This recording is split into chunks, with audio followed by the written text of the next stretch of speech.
Good morning. Good morning. Those of you who don't know who I am, my name's Patrick Webb. I'm an Olympic gymnast.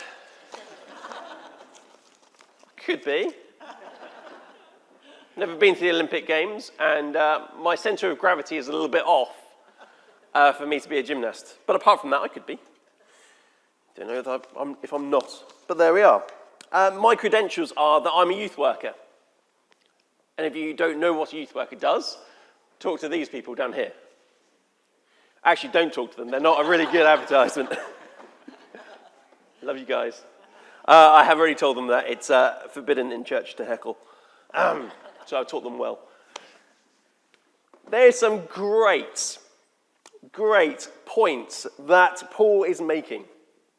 Paul is directing these people to Jesus through a very simple act of going through their history. This is who you are. I've just lied about myself. But Paul does this amazing journey through history by telling these Jews and God-fearing Gentiles just who this God is and the people he has worked through in such an amazing way that there can be no doubt that the next logical conclusion is that in this line of great people is God's Son, Jesus Christ. It's an amazing evolution. It's an amazing growth of people and history and it all coming together. But who are these people? These people aren't perhaps the best advertisement. These people in their history are perhaps not the people that actually you or I would automatically think of as being on God's A team. I've got a short video which I'd like to play quick. And hopefully this will explain a little bit more about what I'm trying to talk about today. Think God can't use you? Think he only uses perfectly qualified people? Take a closer look.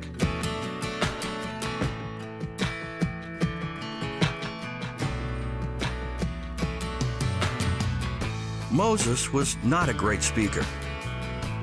Jonah ran from God. Jacob was a liar. Noah got drunk. Rahab was a prostitute. David had an affair. Jeremiah was depressed. A lot. Solomon was rich in wisdom, but poor in lifestyle. John the Baptist was just plain poor. Timothy was too young. Abraham was too old. Lazarus was dead. Sarah was barren. Naomi was a widow. Gideon and Thomas both doubted, and so did Sarah. Peter lacked self-control. James and John were self-righteous. Paul had a short fuse. Well, so did Peter and Moses. Actually, lots of people did. God's army isn't perfect. It never has been. It's the march of the unqualified. Get in line.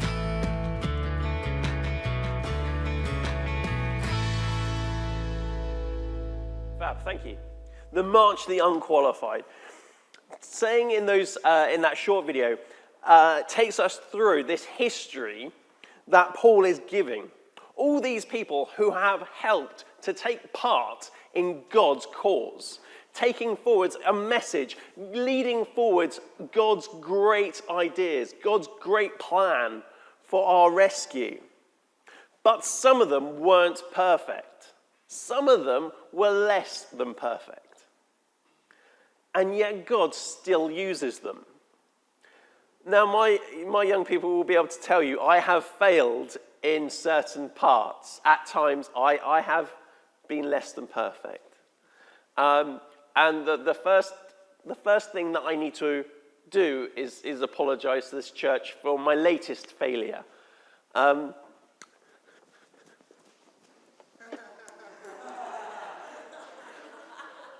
If anybody wants a more horizontal view in life, can I suggest you use this chair? We were playing a game it involved me having to jump on it. It's actually this girl's fault here. She's going bright red. I had to copy one of her signs. I had to do it very quickly, and I jumped on this chair. In my defense, there's no label on it saying not suitable for extra large youth workers. And I will do my best to try and repair the damage, but actually it's quite comfortable if anybody wants to try it later. Be careful, you may fall backwards. I'm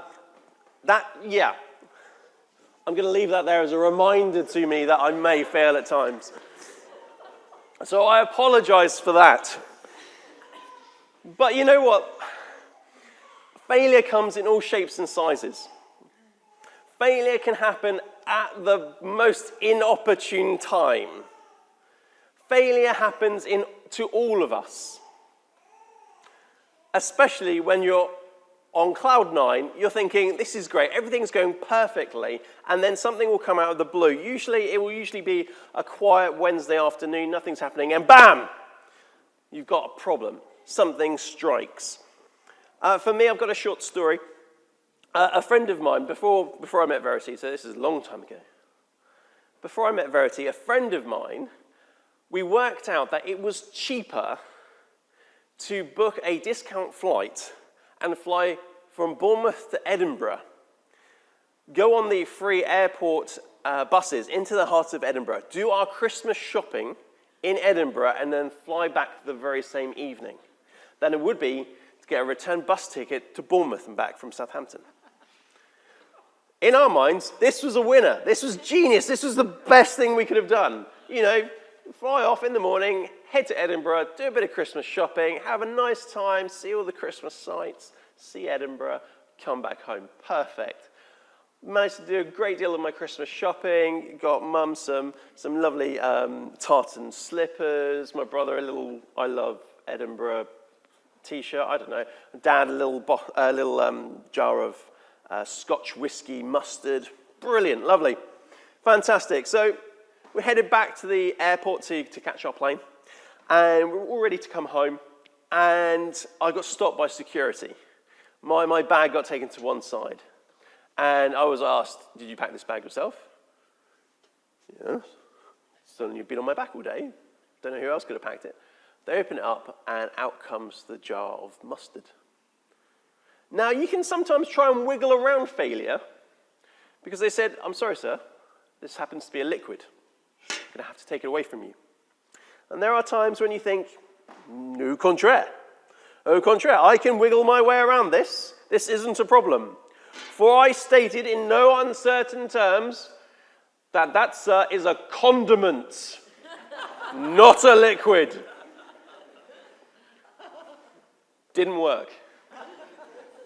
It was taken away. I was at the point of complaining further when I saw them zip up my bag, and I thought, I shan't say anything else. There's a bottle of 12-year-old malt at the bottom of that bag as well. That didn't get taken. I possibly should have mentioned it, but I really didn't want to lose that. A failure of mine. And it happens to all of us. It happens to all of us when we try and do our hardest, and we get slated for it.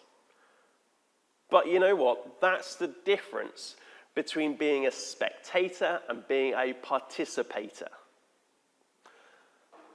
My daughter's already stolen my ball, which I was going to use for an illustration. Don't worry about it, it's fine. If I was to throw a ball to no one, it's not going to go anywhere. I'm playing on my own. It's only interesting, you're now going to throw that to me, the illustration's come and gone. Guys, don't think you've missed out here. Don't think you've missed out here. Good to see you, my friend. Thank you very much, Jeff. I did say I was going to sort of kibosh your speech, but Yeah, lovely to see you. Thank you very much. Right, let's carry on. I've completely lost my train of thought.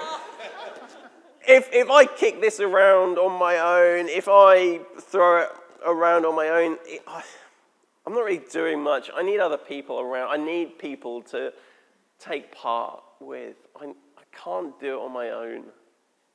Catch. Don't throw it back.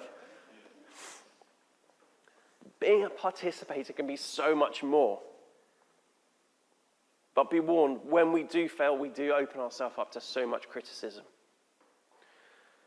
For those of you who can put this mental thought into your, inside your mind, picture the however many stone couch potato football fan on that sofa Saturday afternoon watching the soccer, blazing out all the different things that are wrong with the team, blaming the manager, blaming the footballers, blaming the referee.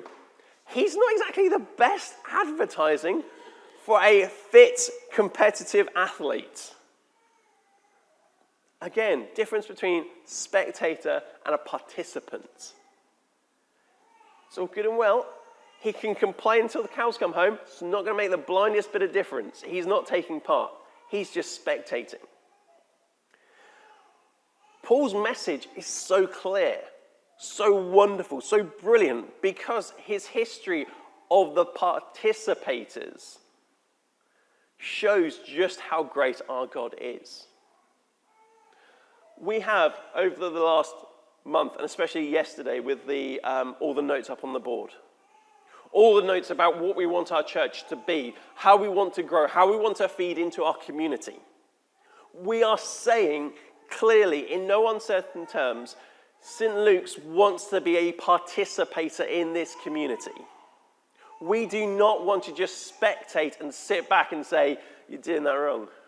We could have done that better. No, we want to get involved. And sometimes that does mean change. Change always seems to come on a point. We will always start at A and we want to try to get to B. But there are times when getting from A to B is very, very difficult. Take Moses. A to B took him a lifetime. Took the Israelites a lifetime to get from slavery to freedom. For David, it was to change his kingdom, change the kingdom of Israel. For Samuel, again, a very, very hard time in the land of Israel. But going from A to B, we still need to change. We still need to move forwards. We still need to completely see what God's great plan is for us and this church. But there are times when it becomes a struggle. That's why it's an upward going arrow. It's an uphill struggle. Don't worry about it. It's just a bit of visual. Where do you think most people give up? Is it close to the A? Do people give up straight away?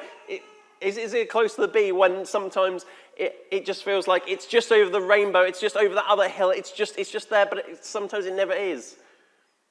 But the truth is, when we give up the most, it's here in the middle.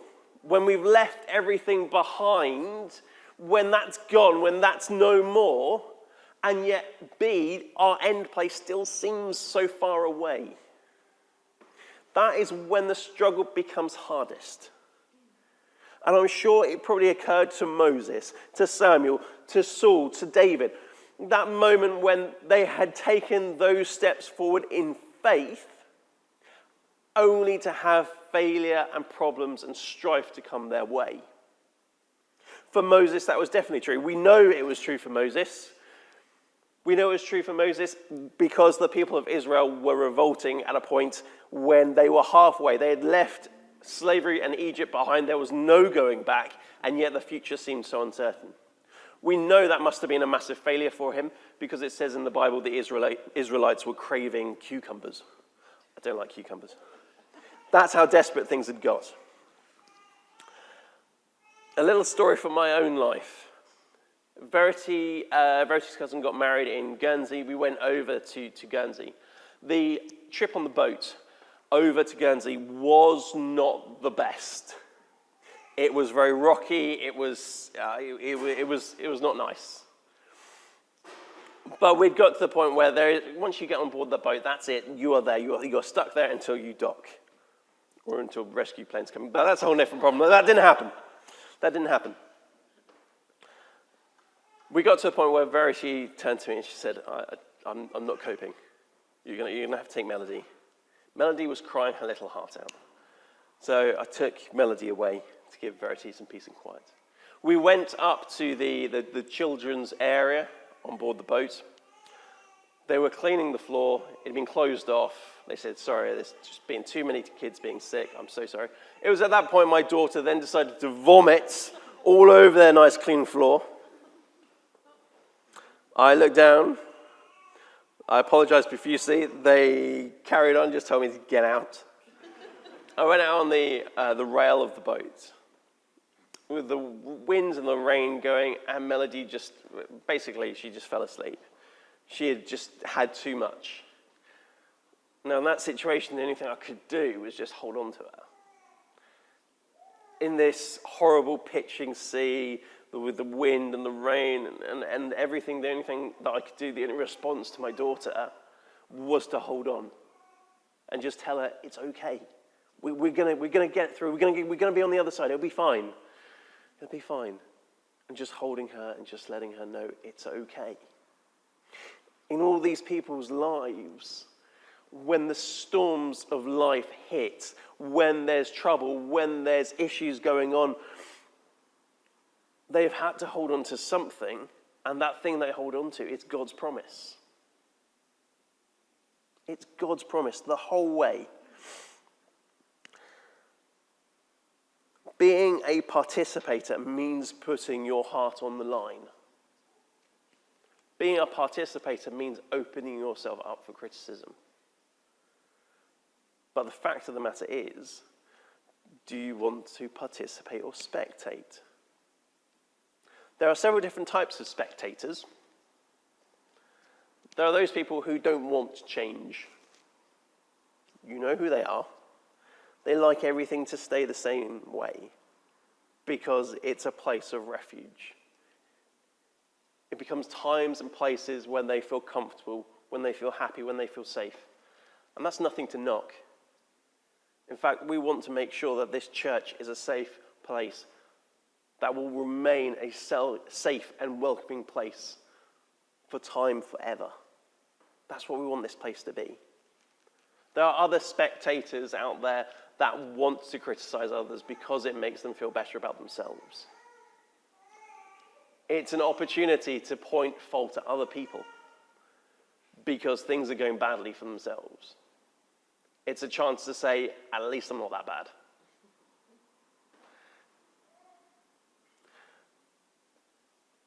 Participators do make mistakes. But it's so much better to be involved. I'm reminded of a message given by the Canon of Bath, I think, who said, I want to enter God's gates breathlessly. Breathlessly. This guy gave this speech at the age of 80-something. And he was still saying, I want to give more. I want to be involved. I want to carry on. And when he died, the eulogies that were left behind were amazing. You know, he'd left behind numerous different groups, prayer groups, study groups, organizations, charities, trusts. He had done everything he could to be a participator for God. Paul uses his message to continue a line of tradition of people who had stepped forwards in faith, participated under God, and said, this is the person God has now put forwards for us. His son, Jesus Christ, is the next logical step. Jesus Christ is our sure and firm rescue. God's great rescue plan. And it's only come about because of the people who participate regularly. I see in this church, day in, day out, people who participate regularly have absolutely, no one knows what they do, nobody sees the benefits of it, but they are badgering away, and sometimes they are ignored, sometimes they are forgotten about. But you know who you are, and God does too. Thank you to all of you who volunteer tirelessly and are participators. If you are here this morning thinking, actually I feel I'm more of a spectator than a participator, I'm going to be here. I would love to pray for you. And the truth of the matter is, we can be a church of participators, not spectators in this community. Because God has asked us to. Not because we want it, not because we have to, but because we have a long line of generations. We have a long line of history and ancestry of people who have been participators in this church. We've lost one recently, Dennis, a great participator. You only need to walk around this room to see people who have participated in the past. This church has a lovely history of participators. Please don't be a spectator. Thank you.